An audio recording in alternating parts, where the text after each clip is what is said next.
Salut les terriens! J'ai perdu le fil des jours.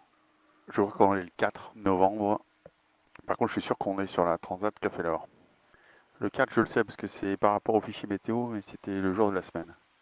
Là, ça veut dire que je suis vraiment parti. Et comme on est parti depuis 10 jours, je suis complètement largué les amarres du calendrier des terriens. Désolé, je vous ai un petit peu quitté.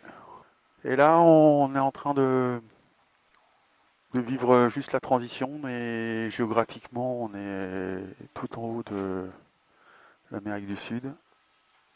Cette nuit c'était chaud bouillant de longer la zone interdite, mais aussi toute cette côte d'Amérique du Sud, et notamment moi un endroit qui me fait complètement triper, complètement, c'est l'Amazonie. Et, et en face des centres embouchures de l'Amazonie, bah, évidemment beaucoup de choses qui se passent. Et notamment beaucoup de courants. Et qui dit courant dit échange aussi avec l'air. Et ça fait des mers et des vagues différentes. On a eu effectivement cette transition qui était intéressante, mais qui était difficile à gérer parce qu'on ne fait pas ça tous les jours, de passer au large de l'Amazonie. Transition aussi de nouveau de passer le poteau noir. Et c'est vrai que notre objectif, c'était de le passer le plus ouest possible pour qu'il soit le plus fin possible, qu'il nous dérange le moins. Et c'était un positionnement pas facile à tenir, pas facile à aller chercher. Il fallait accepter d'investir ou de perdre des milles pour être à cet endroit-là où on voulait être. Et c'était une âpre discussion avec Ben, savoir jusqu'où on allait, qu'est-ce qu'on capitalisait, et qu'est-ce qu'on risquait. Et là, on est en train de finir les derniers grains du poteau noir pour rentrer dans les grains du système d'Alizé. L'Alizé, c'est le climatiseur de notre région et de cette région-là en particulier. Mais c'est aussi un vent assez insaisissable, avec des grains aussi capricieux et qui effectivement rend la navigation, il faut être très vigilant. Là, tout à l'heure, j'ai pris un grain à plus de 30 nœuds et là, je suis passé derrière un grain, j'ai pas réussi à passer devant parce que devant, il vous pousse avec le vent et derrière, il a mangé le vent et vous en avez plus.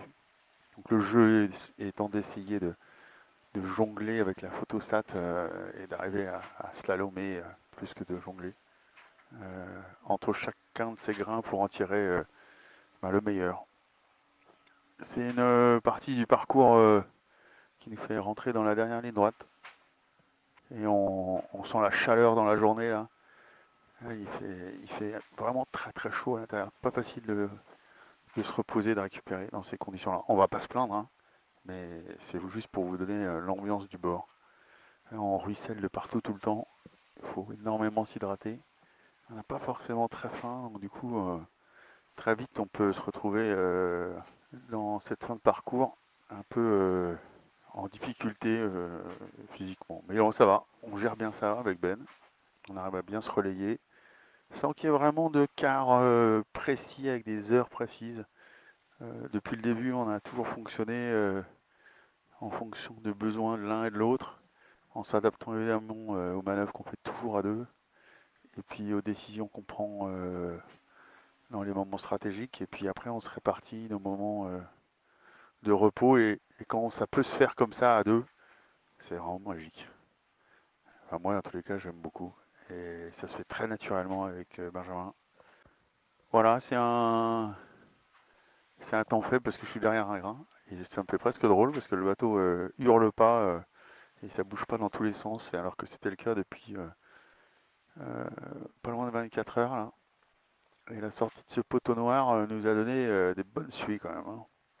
Voilà, je sais pas trop bien comment ça va se finir cette histoire. C'est vrai qu'SVR a pris une bonne option.